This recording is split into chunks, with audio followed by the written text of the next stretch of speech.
அப்பாவை நீங்க ரொம்ப நெருங்கி பார்த்திருப்பீங்க. அதே மாதிரி அவருடைய பையன் துரை வைக்கவும் எனக்கு அந்த பையன் பற்றி தெரியாது சார். இல்ல நீங்க பத்திரிகைகள்ல பாக்குறீங்க, அதெல்லாம் செயல்பாடுகள் பாக்குறீங்க. எனக்கு தேவையும் இல்லை சார். கரங்களை இறுக்கி பிடிக்கும் போது சார் எனக்கு அது தேவையும் இல்லை. நான் அதெல்லாம் இக்னோர் பண்ண வேண்டிய விஷயம். ஜெயலலிதா வேண்டி விரும்பி கொடுத்த வட சென்னை எனக்கு கிடைக்காம போச்சு. இந்த இடத்துல பதிவு பண்றேன். 20 வருஷத்துக்கு முன்னாடியே கேள்விப்பட்டேன். இன்னைக்கு தான் உங்ககிட்ட பதிவு பண்றேன். இல்லாம போனதுக்கு அது பையன் இந்த பையன் காரணம். 20 வருஷத்துக்கு முன்னாடி அப்பமே பார்லிமெண்ட் எலெக்ஷன்லயே வந்துட்டா. என்னைக்கு எதிர்காலம் 2001 எதிர்காலம் போயிடுச்சு சார்.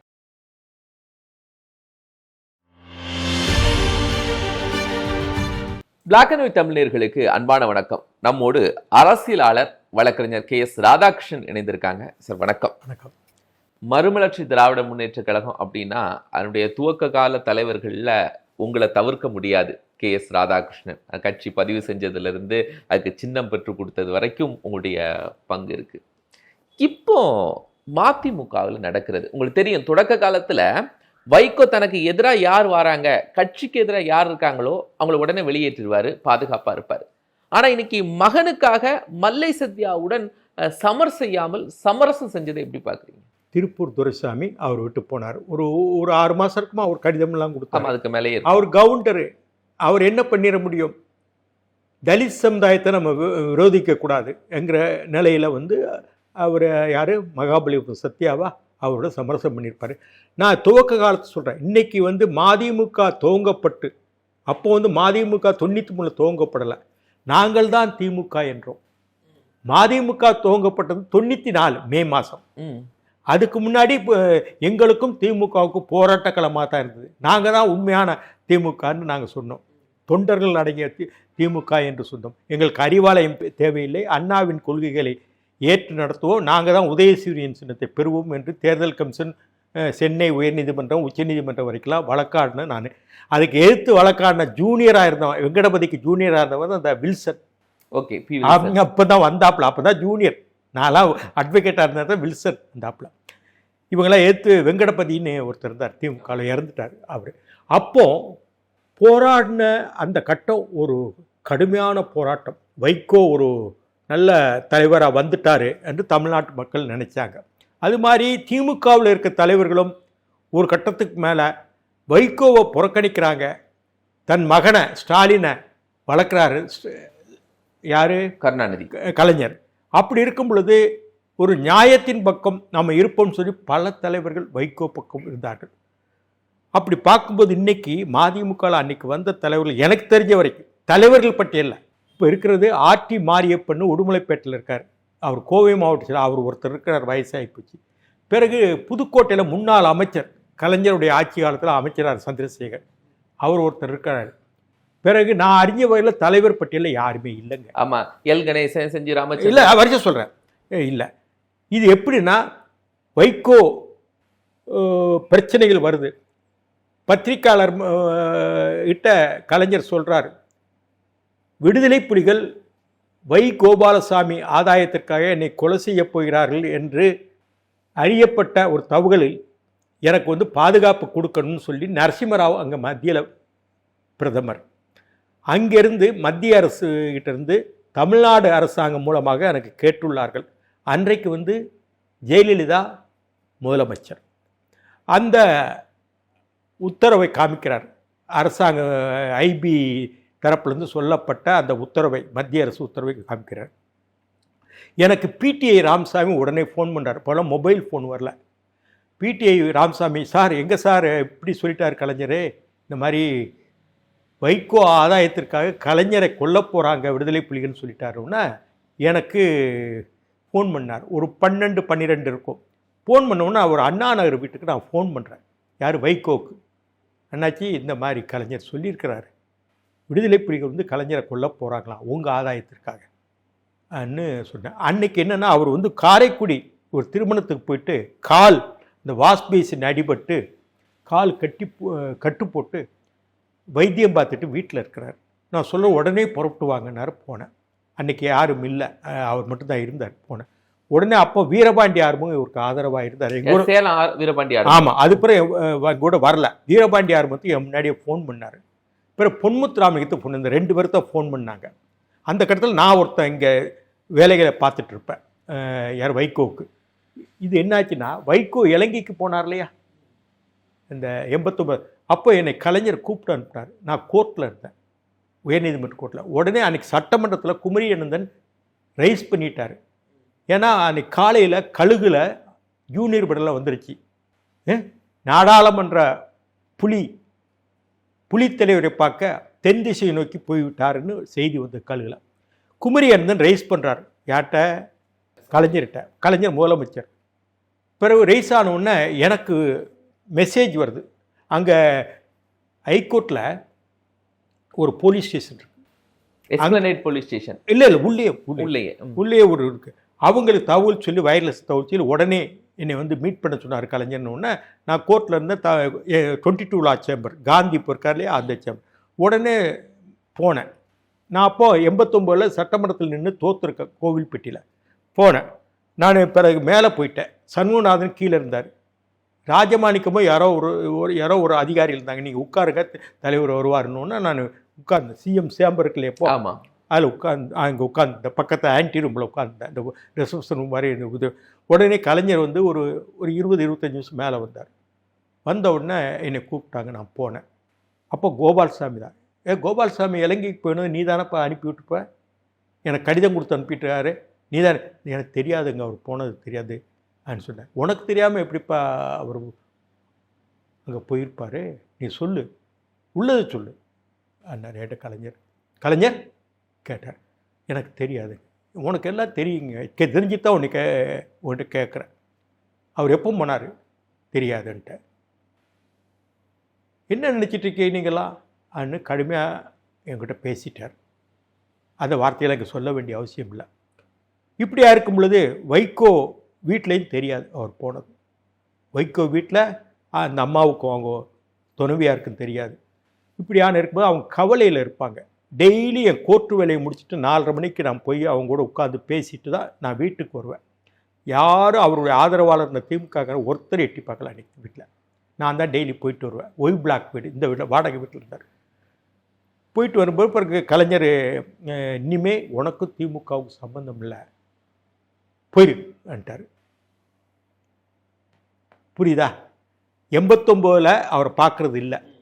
நான் கோவில்பட்டி கூட்டங்களில் தான் கலந்துக்கிடுவேன். பிறகு கனிமொழி டைவர்ஸ் வாங்கணும் இல்லையா, என்னையால் தான் முடியும், வெளியே தெரியாமல் அப்போ தான் எனக்கு ஃபோன் பண்ணுறார். 91 ராஜீவ் படுகொலை அப்போ தான் பொண்ணு. அதுக்கு பிறகு தான் கலைஞரை பார்க்குறேன்.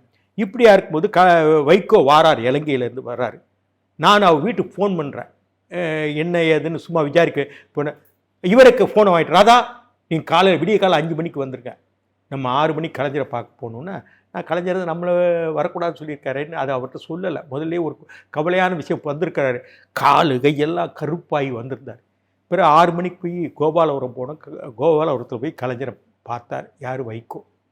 என்ன அவங்க 2 பேர் பேசுகிறாங்க தெரியல. பிறகு என்கிட்ட கீழே வந்து 10 மணிக்கு ப்ரெஸ் மீட்டு அறிவாலயத்தில், இப்போ இந்த டெலிஃபோன்லாம் வச்சிட்ருக்காங்க இந்த ஹால் மாதிரி, அங்கே ப்ரெஸ் மீட் ஏற்பாடு. டிஆர் பாலு அன்றைக்கி மாவட்ட செயலாளர். அன்றைக்கி ப்ரெஸ் மீட்டில் கலைஞருக்கு இதுக்கு சம்மந்தம் இல்லை, நானாக தான் போனேன், கடிதம் கொடுத்துட்டு போனேன். அவர்கிட்ட அனுமதி வாங்கலை. என்ன பிரச்சனை வந்தாலும் நான் தான் பொறுப்பு, திமுக பொறுப்பு இல்லைன்னு ப்ரெஸ்ஸில் சொன்னார். போயிட்டு நைட் அந்த திருநெல்வேலி எக்ஸ்பிரஸ்க்கு திருநெல்வேலி போயிட்டார். அன்றைக்கி நடந்த விஷயம் இதெல்லாம் வெளியே தெரியாது.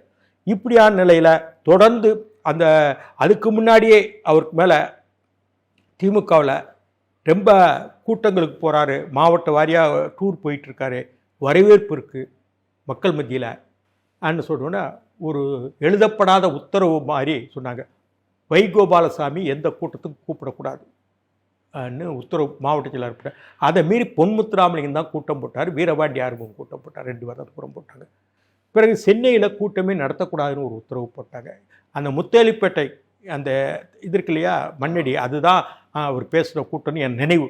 இப்படியாக இருக்கும் பொழுது ஆட்சி நடந்துகிட்ருக்கு, ஆட்சி கலையுது.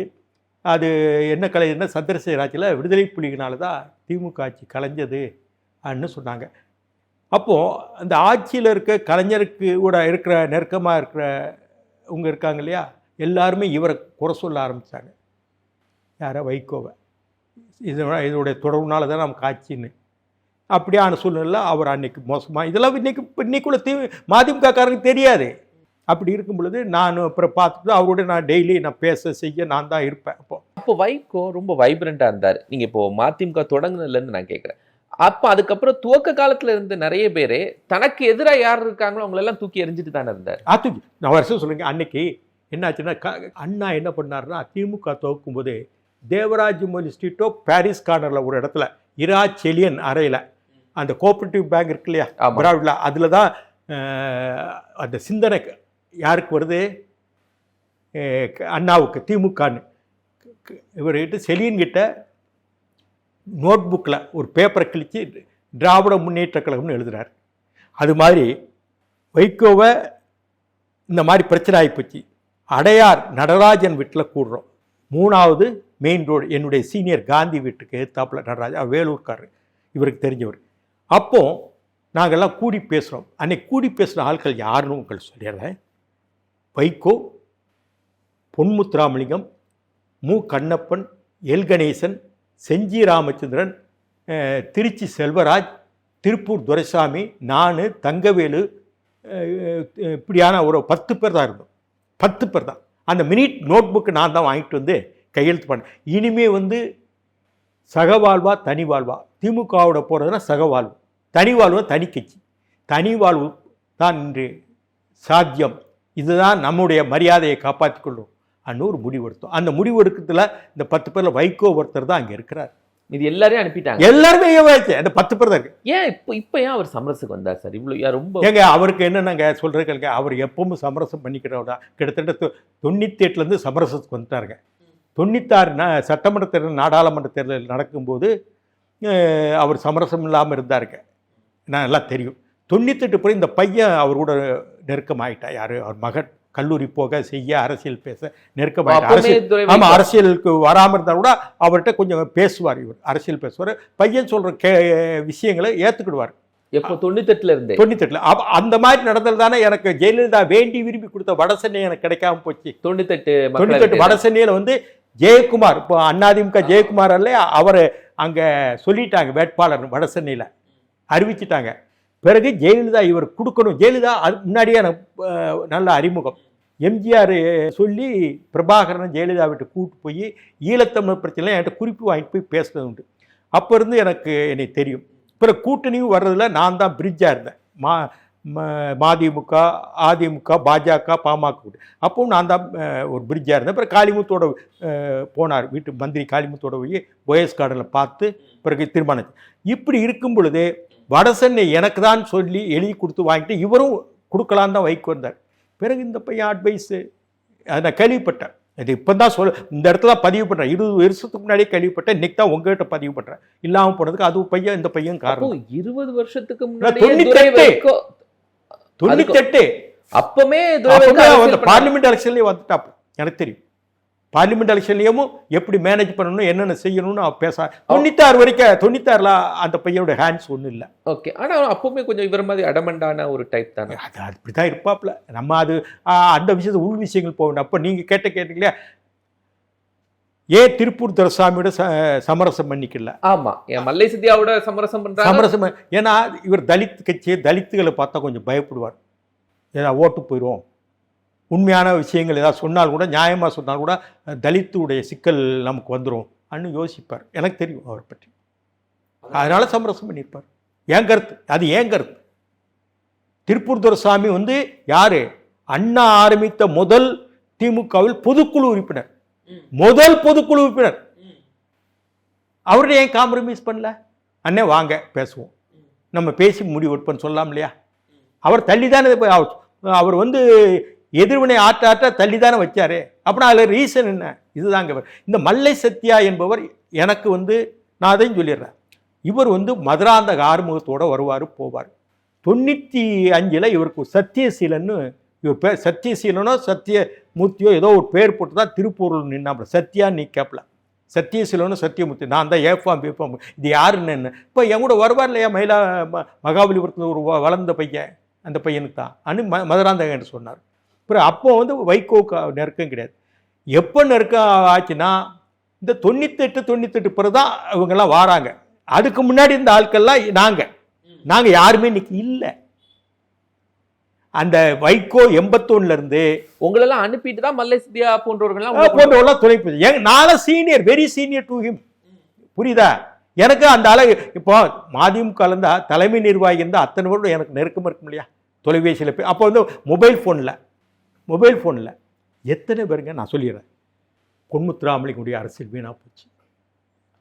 கலைஞர் சொல்லுவார் அவரை தென் மாவட்டத்தில் சேனாபதினு அவர் பொன்முத்துராமலிங்க என்னுடைய கட்டை விரலம்பார். ஏன் அரசியல் எல்லாம் வீணாக போச்சு இல்லையா? நீ கண்ணப்பண்ணு செஞ்சி ராமச்சந்திரனையும் யாரு எல் கணேச அரசியல் அவங்கெல்லாம் கூட திமுக போனா அவங்களுக்கு ஒன்று ஏதோ ஒன்று பண்ணிட்டார். நாங்கள் எங்கள் அரசியல் வீணா போச்சு இல்லை. இது உங்க பாருங்க, குறை சொல்லலை. அன்னைக்கு அரசியல்ல வாரிசுக்கு எதிராக தான் இவர் அரசியலை கொண்டு வராரு. இன்னைக்கு வாரிசுக்காக இந்த அளவுக்கு சமரசத்துல இறங்கி இருக்காரா? சமரசம் ஆயிட்டாரு. சமரசம் எப்போ ஆனார்னா ஆல்மோஸ்ட் இது 2001 இருந்தே சமரசம் ஆயிட்டார். 98 எனக்கு தேர்தலில் போட்டிடுறதுக்கு மறுத்துட்டாங்கன்னு நல்லா தெரிஞ்சும் கூட அதுக்கு பிறகு 4 வருஷம் பயணம் பண்ற அவரோட. அதுக்கு பிறகும் நான் எப்போ அவரை விட்டு வெளியே வர்றேன் 2001. நான் அவரை பற்றி சொல்லணும்னா 1981 to 2001 வரைக்கும் தான் சொல்ல முடியும். அதுக்கு பிறகு எனக்கு அவரோட நான் பெரிய இது கிடையாது. 2001 நான் ஸ்டாப் பண்ணிட்டேன். நான் என்ன சொன்னேன் 2001 நீங்கள் திமுக கூட்டுக்கு வந்துட்டீங்க, வந்துடக்கூடாது, வந்தாச்சு. நான் யாரை எதிர்த்து நம்ம அரசியல் பண்ணமோ அவங்களுடையமும் சமரசம் பண்ணி 99 நாடாளுமன்ற தேர்தலில் பாஜக கூட்டணிங்கிற அடிப்படையில் நீங்கள் வந்துட்டீங்க. அவங்க நம்ம இருக்கிற இடத்துக்கு வந்து சேர்ந்தாங்க திமுக. நம்ம ட்ரெயினில் பயணிச்சுட்டு தான் இருக்கோம். அந்த பயணத்தில் வந்து நம்ம ஏறி வந்துட்டு இருக்கோம், இவங்க இடையில ஒரு ஸ்டேஷனில் ஏறுறாங்க. அது நம்ம குறை கிடையாது. பிறகு அதுக்கு பிறகு 2001 சட்டமன்ற தேர்தல் வருது. நான் 98 சீட் இல்லை எனக்குன்னு வாங்கிட்டு இல்லைன்னு பிறகு நான் 4 வருஷம் அவரோட பயணிக்கேன். இந்த கோவங்கள் என்கிட்ட இருந்தது, காட்டிக்கிடாமல் பயணிக்கிறேன். 2001 தேர்தல் வருது. 2001 தேர்தல் வரும்போது கலைஞர் வந்து 21 சீட்டுன்னு சொல்லிட்டார். 21 சீட்டுன்னு கையெழுத்தும் வைகோ போட்டார். யாரு? வைகோ ஒத்துக்கிறேன், கலைஞரும் வைகோவும் கையெழுத்து போட்டாச்சு. பிறகு திடீர்னு 2 நாள் தமிழ்நாடு ஸ்டேட் கெஸ்ட் ஹவுஸ்லேயே அங்கே சேப்பாக்கலாம் அங்கே பேசிகிட்டு இருக்கோம். பிறகு திடீர்னு இவர் ஒரு நாள் எங்கே இருக்காருன்னு தெரியல, என் கூட எப்படி ஒரு 1 ஹவருக்கு ஒரு தடவை மொபைல் அப்போ வந்துருச்சு, வருவார். என்னடா இவரோட பேச முடியல, எங்கே போயிட்டாரு ஒன்று ஒன்றுமே எனக்கு தெரியலை. அவர் வீட்டுக்கு போனேன், யாருமே பதில் சொல்ல மாட்டாங்க. என்ன காலையிலேருந்து ஃபோன் காணமேனு அண்ணாநகர் போகிறேன். வீடுல போனால் நான் அந்த வராண்டாவிலேயே நின்றுட்டு இல்லை வெளியூர் போயிட்டாங்கன்னு சொல்லிட்டாப்புல. யாரோ ரெங்கநாயல்னு ஒரு பையன். சரி என்னடா வெளியூர் போனால் நம்மகிட்ட சொல்லியிருப்பாரு, இன்னைக்கு போகிறேன் நாளைக்கு வந்து பார்ப்போன்னு சொல்லியிருப்பாருன்னு பார்த்தேன். பிறகு நான் வீட்டுக்கு வந்துட்டுருக்கேன். டெல்லி ராஜகோபாலன் நினைக்கிறேன், பத்திரிக்கையாளர் நினைக்கிறேன். அவர் ஃபோன், சார் உங்கள் ஆள் டெல்லியில் இருக்கார் சார். டெல்லியில் அங்கே போய் வந்துருக்க மாட்டாரே, இங்கே தேர்தல் வேலை இருக்கே. வந்தாச்சு சார், அவர் வந்து அதிமுகவுக்காக வெளியே போகிறார் சார், திமுக கூட்டிலேருந்து இந்த வார்த்தை சொன்னார். இன்னைக்கு இருக்கார் டெல்லி ராஜகோபால். அன்னு நான் நம்பலை, இவர் ஏதோ கதை விடுறாருன்னு விட்டேன். ஆனால் பிறகு இன்னொருத்தர் மூலியமாக ஒரு பத்திரிக்கையாளர் நண்பர், இப்போ பத்திரிக்கை ஆசிரியராக இருக்கார், அவரும் சொன்னார் நடராஜன் டெல்லியில் இருக்காரு. அன்னு வர்றாரு, கூட்டம் போடுறாரு. இங்கே யார் மாவட்ட செயலாளர் கூட்டம் போடுறாரு. கூட்டம் போடும்போது சொல்கிறாரு, நான் வந்து சங்கரங்கோல் தொகுதி, அப்போது கையெழுத்து போடும்போது சங்கரங்கோல் தொகுதி அவர் பேசலை. சங்கரங்கோல் தொகுதி எனக்கு வேணும், நான் ஓட்டு போடுற தொகுதி நமக்கு வேணும். ஆனால் இப்போ கலைஞர்கிட்ட நானும் கண்ணப்பன் பேசுகிறோம். கண்ணப்பன் சரி சங்கரங்கோல் தொகுதி கொடுக்க முடியாதுங்க, கிருஷ்ணசாமி வந்துட்டார், அவருக்கு வந்ததே அந்த காரணத்துக்காக தான் வந்தார், அதனால் கொடுத்துட்டோம். வரும்போதே அதை கண்டிஷனோடு தான் வந்தார். உங்களுக்கு அடுத்த தொகுதி வாசுதேவநல்லூர், அதுவும் தனி தொகுதி தானே, அதை தாரன்ட்டார். எப்படின்னா திருவள்ளிக்கேணி மயிலாப்பூர் இருக்கு இல்லையா, அது மாதிரி தான் வாசுதேவநல்லூருக்கு சங்கரங்கோல் தொகுதி. அதெல்லாம் முடியாது, எனக்கு சங்கரங்கோல் நான் ஓட்டு போட தொகுதின்றார். என்ன அவர் சொல்ல என்ன வைக்கும், அதுவும் எஸ்சி தொகுதி தானே, பக்கத்து தொகுதி தான், உங்கள் மாவட்டம் தானே, வாங்கிக்கலன்னு நான் எனக்கு தான் தெரியும். அதை நான் கண்ணப்பட்ட சொல்லலை. இவர் முடிவுக்கு வந்துட்டார், கூட்டம் முறிக்கிறதுக்கு முடிவுக்கு வந்துட்டாருன்னு நான் பண்ணேன். டெல்லிக்கு போக வேண்டிய அவசியம் என்ன? ஜெயலலிதா ஜெயிக்கணும், கலைஞர் தோக்கணும். 2001 கலைஞர் கைது பண்ணாங்க இல்லையா, ஜெயலலிதாவுக்கு சாதகமாக தான் அந்த முடிவு அன்னைக்கு எடுத்தார். என்னையா சொல்ல முடியும்?